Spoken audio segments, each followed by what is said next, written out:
Joining us now on the Hangout is Richard Viva, founder of the Catlin Seaview Survey. Richard's here today to talk about his new map and panorama view technology.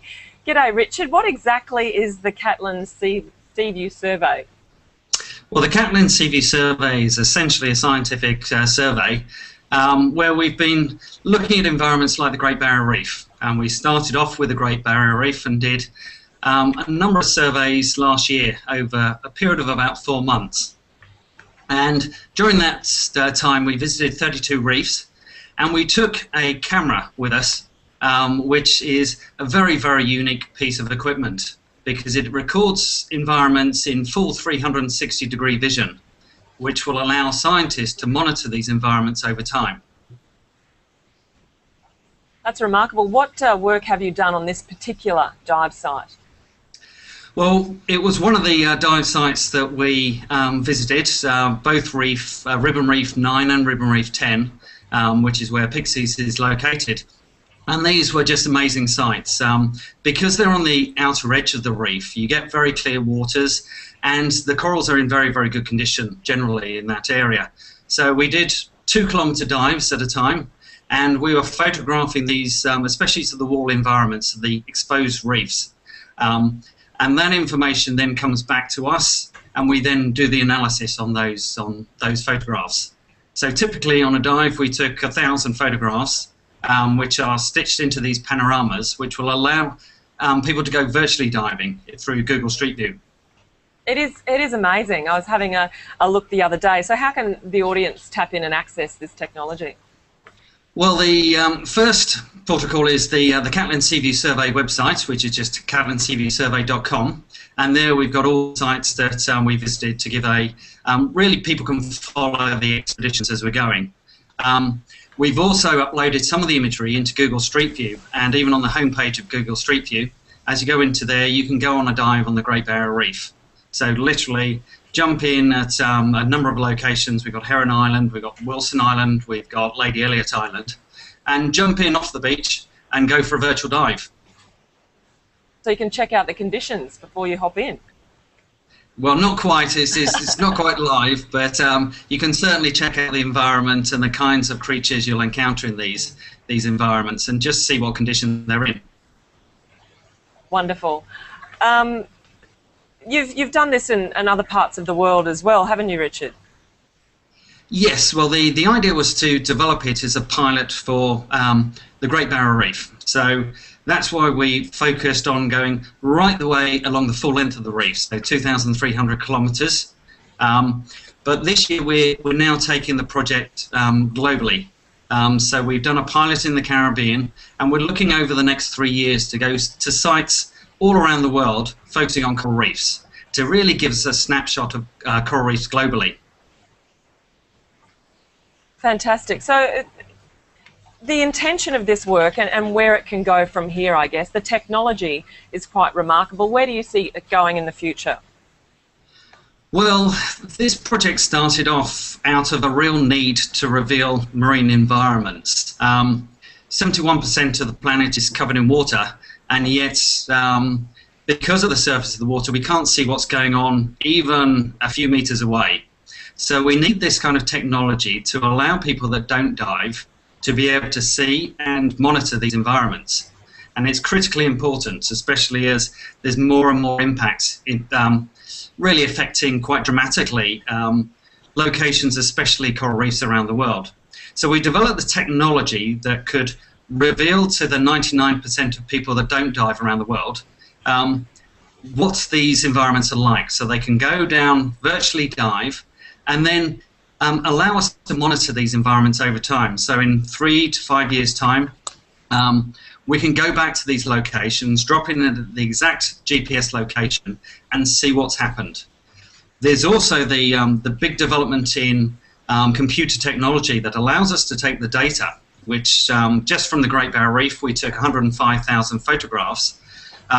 We can analyze this data to give us a breakdown of the types of species that, well, a real breakdown, especially looking down at the substrate of the species that we encountered. So again, we can go back to these locations and monitor them very, very accurately indeed. Doug, do you have a question? I do. I do believe that you took some footage of the Agincourt system. And Yes. It'd be incredibly useful, certainly from our perspective, to then be able to see exactly how things are changing over time. And again, I think what you guys have done is fantastic in terms of generating a fabulous baseline that allows us to then monitor change. Great. And yeah, Agincourt was actually one of our favourite places that we visited, just the condition generally, and we got some stunning imagery back from Agincourt. That information will all be made publicly available on the Global Reef Record for scientists all around the world to study when we launch this later on this year. So that's when all that information will be accessible to everyone. So you'll be able to download all that data and use it for your own monitoring studies.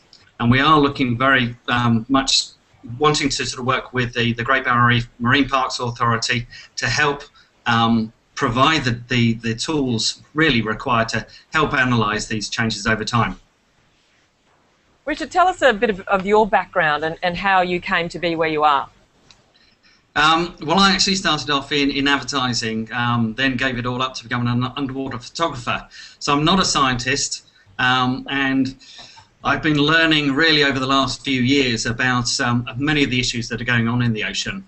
I came at this project from a photography point of view. I knew the technology was suddenly available to reveal marine environments in a way that's never been done before, and I was passionate about the need for that. So I pulled together some people that I've worked with in advertising. We set up a not-for-profit called Underwater Earth, and the vision really was to reveal the oceans to the world. And this is the first project, the Catlin Seaview Survey. We're focusing on coral reefs, which are arguably the ecosystem that's most threatened by climate change. Richard, Doug again. I would imagine that the work that you've done would have would become a really good tool for education. Do you see it going into the school systems?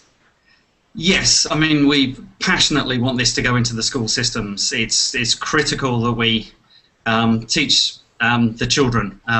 So taking children on virtual dives, and I would love to see every child at least going on a virtual dive by the time they leave school, even if we can't get them in the water just on a school excursion. Kids need to see what is there and what is likely to happen in these marine environments. So yes, education is a very important part of this project and something we will be focusing on over the next sort of couple of years. Right now I'm again joined by Richard Vevers from the Catlin Seaview Survey. A few minutes ago we heard about the survey's involvement with the Great Barrier Reef, but what you're doing, Richard, is much bigger than even that. Tell us how the Catlin Seaview Survey came about. Well, the Catlin Seaview Survey really was an idea that was generated about a couple of years ago when we knew that the technology was there to be able to reveal underwater environments in a way that's never been done before, and to allow anybody to go off and explore underwater even though they don't dive. Now, this is a major issue for marine environments because, as you're probably aware, there is a massive decline globally in marine environments, but there is very little support for conservation efforts because of the lack of awareness of these issues. And that's simply because they're out of sight and out of mind. So we decided to invent some technology that would allow us to reveal these environments to the world, really in an unprecedented way. We teamed up with Google, and Google's been sort of critical as a collaboration partner in this project because we're able to upload the images into Google Street View and allow anybody with access to the internet to go off and explore these environments. And we got funding from Catlin Insurance, which is a UK insurance company, for the project to develop the technology and, yes, just the surveying techniques that were required. As part of this, we initially did it to just reveal marine environments, but then we showed it to a scientist at University of Queensland, Professor Ove Gilberg, and he saw the scientific potential in this imagery as a way of creating a baseline with which to monitor change. And that's been a critical development in the project. And we now are able to record these environments and provide the data to scientists worldwide to monitor change. Have a look at some more vision. Richard, can you describe how you actually do these surveys?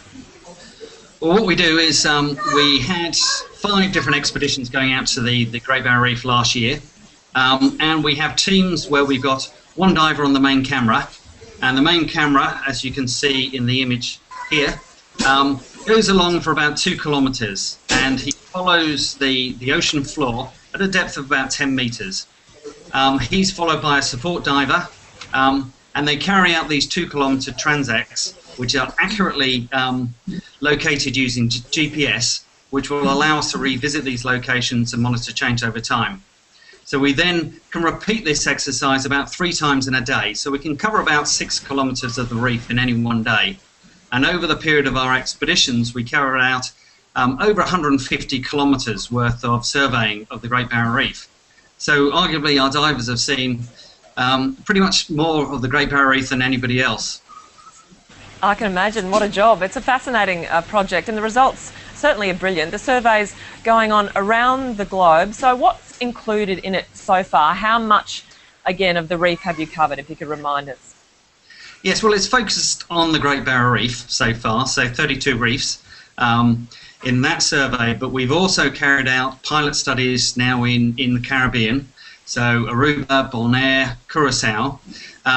We're looking to do campaigns, so we've got a very ambitious 3-year plan where we're splitting the world into 3 regions. So we've got the Americas, and that'll be followed by Asia and the Coral Triangle, which is the epicenter of coral worldwide. And then we've got the Indian Ocean right up to the Red Sea in year 3. So it's a very ambitious program, and we've got sort of multiple expeditions happening at any one time. So in the next 3 years, you have a lot to do. Beyond that, do you think you'll keep going on this project? Yes, there are a lot of reefs that need revealing and monitoring. So we certainly need to expand the teams, we need to expand the numbers of cameras that we've got, and then we need to be revisiting these sites to monitor change over time. So we've got a lot of work to do, and it's we see it very much as a race against time. And very important work as well. Now, I hear you've made some exciting discoveries deep beneath the waves. Can you tell us about those while we have a look at some more vision? Yes, well, the survey is not just focused on the shallow reef environment that everyone knows. Much of the reef is below 30 meters, so 30 to 100 meters is the area where reef corals live. And much of that zone beneath 30 meters really is unexplored because it's too deep for most divers.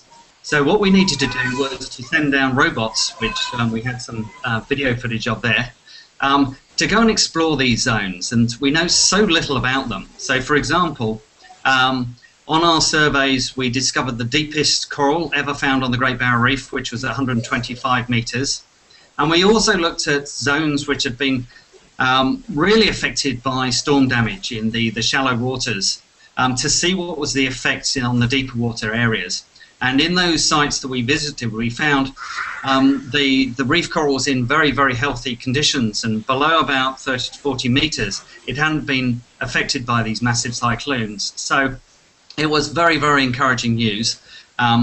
And now really we're looking at the interconnectivity between the shallow reef and the deep reef to see if the deep reef can provide a future refuge for reefs worldwide. Well, it's wonderful to hear the reef is looking fabulous. Now, Richard, you're no stranger to Google Plus Hangout, and you've initiated Hangouts before on the oceans and reefs. Where do you take this project in the future? Yes, well, Hangouts is a vital tool for us, and it allows us to communicate people live, as you know, from underwater, which is just an amazing experience for people to have, especially if you can connect up with schools and people that just can't get into the water.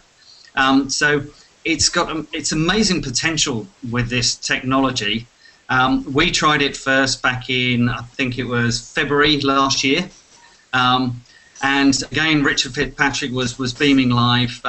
We know how difficult it is to get this kind of technology working. You've got the tricky situation of being out at sea, the communications, the salt water, everything that can go wrong is there in one big mix. So hats off to Richard for sort of making this, pulling this hangout together, and the team there. For me, it's about using technology and looking at ways and innovative uses of technology for engaging people with the oceans. It really is a critical time for the oceans right now, and we need as many people as possible being able to experience these environments and understand the issues that are going on. Absolutely, and it's quite remarkable that we're sitting here in North Queensland and we're sharing this with the world right now and showing them parts of the reef and the creatures that live here that they've probably never seen before. Yes, and what a stunning location. When Richard suggested Pixie's Pinnacle, I thought that's very ambitious because it's so far out. But you get crystal clear water there. It's in really good condition, and it's just an amazing dive site. So I'm just very thrilled that he managed to get out to that dive site and has connected up from there.